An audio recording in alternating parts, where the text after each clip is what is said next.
Hi guys, my name is Stephanie and you're highly welcome to my YouTube channel.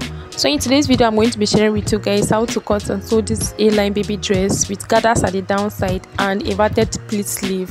So please keep watching the video till the end and don't forget to subscribe as well. So I'll be making use of this African print fabric and then 1 yard of this satin fabric, and I also have other materials I'll be using at the course of this project. So please like the video. So guys, I've actually gone ahead to fold the fabric, both the back and the front piece, so they're in 4 pieces all together. So I'll go ahead and arrange it, and then the first thing I'm going to do is that I'm going to be drawing a line at the upper side which will serve as my starting point.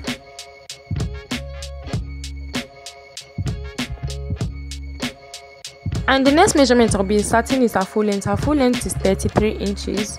So I'm using at the upper side 21 inches. That's what is here. It's about 22 inches, but the 1 inch is going to be for folding and then joining allowance. So I'll be completing it at the downside with 12 inches with the satin fabric. So I'll go ahead and mark the 22 inches and then draw a straight line to this other side. So the next measurement I'll be taking is her shoulder measurement. Her shoulder is 12 inches and then divided by 2 is 6 inches. So I'll go ahead and insert the 6 inches just the same way you see me doing in this video. And then after inserting, I'll be going down from that shoulder measurement by about half an inch for shoulder slope, and then I'm inserting her armhole of 5 inches. It's actually supposed to be 6 inches, but I decided to make use of the 5 inches because it's a shoulder divided by 2. So I'll go ahead and connect the straight line all the way to the upper side. And the next measurement I'll be inserting is her neck width. The neck width I'm making use of is 2.5 inches. I'll go ahead and insert it. So the neck depth for the front is 3 inches and then for the back is 1.1 inch. So I went ahead to connect it all the way to this other side, and I also went ahead to mark the midpoint of her armhole, which is 2.5 inches, and then I went in by half an inch. So I'll actually be connecting it from the bust point all the way to the shoulder at the upper side. So I'll go ahead and slant her shoulder. So I'm so sorry about that, my camera actually stopped recording and I was not aware. So from here this armhole stop, I'll connect a straight line and then I'll be marking her bust measurement. Her bust is 25 divided by 4. I'll go ahead and mark it, and then I'll be adding extra 1.5 inch. So 1 inch is going to be for ease, it's going to be a free dress, and then the half an inch is going to be for sewing allowance. So I'll go ahead and insert the 1.5 inch all the way like that, and then from there I'm going to be connecting it. I'm going to be carving the armhole just the same way you see me doing in this video.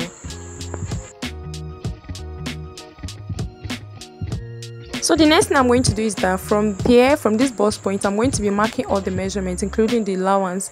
So I'll be placing it at this downside, and then I'll mark exactly it, and then add extra 2 inches because it's going to be like an A-line shape gown. So I'll go ahead and connect it all the way from this bust point to the downside of the gown. And the next thing I'm going to do is that I'm going to be cutting it from the side and then to the armhole to the shoulder, and then I'll cut the necklines as well.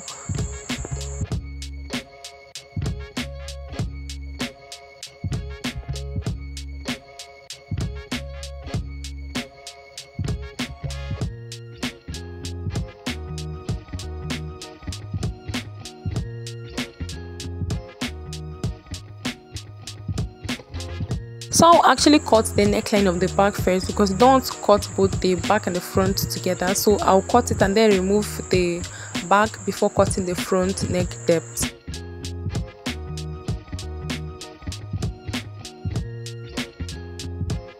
So guys, this is actually how the front piece looks like. So the next thing I'm going to do is that I'm going to be creating a slit at the back in order to actually fix a loop and then a button, because it's not going to have any zip at the back. So I'm marking from that point all the way down to 4 inches.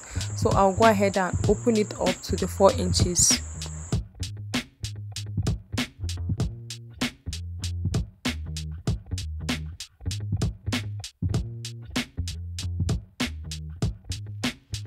So guys, for this satin fabric, I've actually folded it by 2, so I'm dividing it into 2. I'm going to join it to form a long fabric that will actually form gathers at the downside.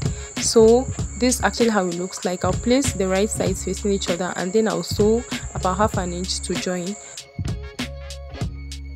So for the length, I've actually gone ahead to minus 21 inches, which is for the upper side. I made it 35 because I'm folding both the upper side and the downside, and then I'll also go ahead and sew to join it from that side. I've also gone ahead to fold the same fabric in order to cut a piece that I can turn the neckline with. So I'm cutting the back first. I folded it by 2 and then I place it like that.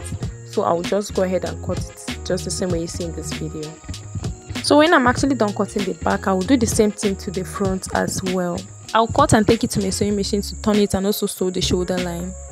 So guys, I'm actually done doing that. I'm done turning the shoulder line with the pieces. So this is what it looks like for the front. And then for this back, I also fixed a loop at one side because I'll be fixing the button at this other side as well.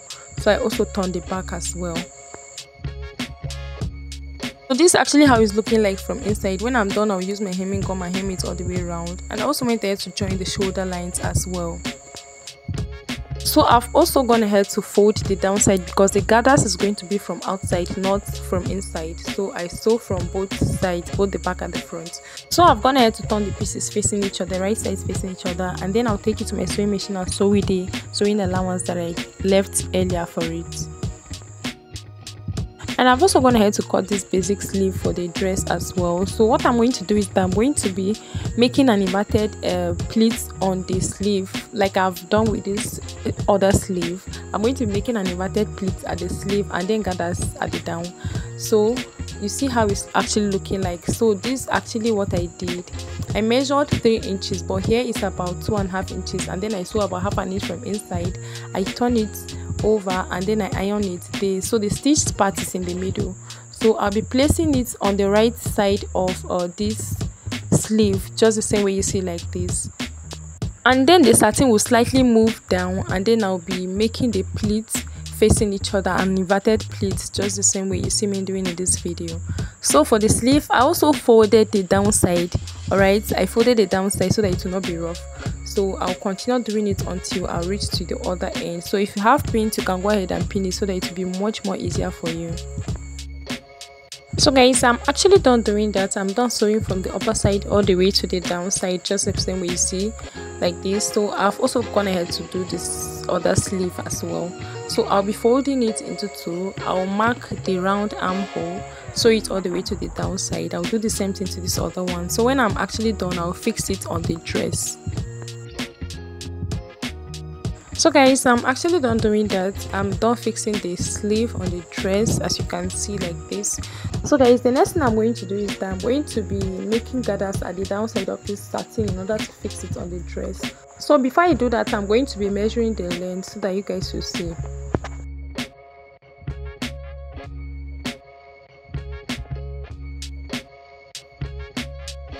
So the length I actually have here is 3 yards and then 4 inches. So for this satin as well, I've also gone ahead to make a fold 2 times at the upper side, and then I also did the same thing to the downside as well because I'll be placing it from outside. I'm not sewing it from inside.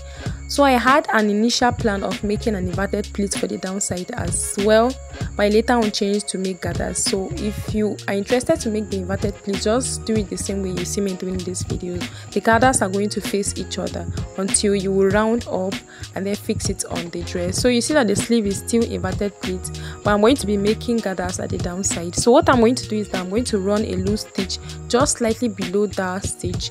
I'll run it all the way to this other side, and then I'll be making the gathers.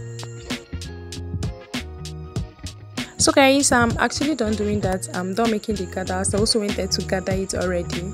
So I actually gathered it to the length of the downside. So the downside is about 20.5 inches. So times 2 of it, that's actually the length of this satin. So the 20.5 times 2 is about 41 inches, and I added extra sewing allowance at this other side. So I'll place the right sides facing each other, and then I'll sew all the way to the downside. So guys, I'm actually done doing that. I'm done sewing it. So this is actually what it looks like for now. So I'll go ahead and open up the dress at the upper side. I'll open up the stitch just the same way you see me doing in this video. I'll open it up like that, and then I'll be placing this satin on it. So from where the stitch is, I actually want it to be by the side. So the 2 stitches, you remember I actually joined it, they are going to be by the side so that it will not end up being in front. So I'll be putting it like that. I'll open the stitch of the down one as well. You see that I'm actually putting it's actually going to be from the right side. Okay, so I'll go ahead and sew it all the way around the gown. So the wrong side of the satin is facing the right side of the gown, so the both right sides are facing up. So I'll go ahead and sew it all the way around. So guys, I'm actually done doing that. I'm done sewing it all the way around the gown, and this is actually what it looks like for now. So you see that the both stitches are from the side, from where the two stitches are, so they're actually matching. So this is actually how it looks like.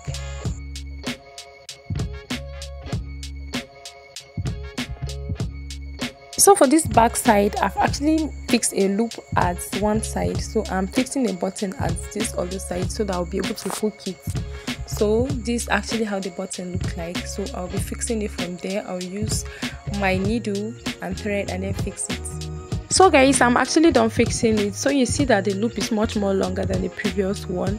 It was difficult for the button to actually fix in, so I had to adjust it to make it more longer so that the button will be able to go past through it. So this is actually how it looks like. So basically the dress is actually ready, so the last thing is just for me to iron the dress. So thank you guys so much for watching. If you're still here, please don't forget to subscribe to my channel, like, and also share the video as well. Thank you so much, and I hope to see you guys in my next video. Bye.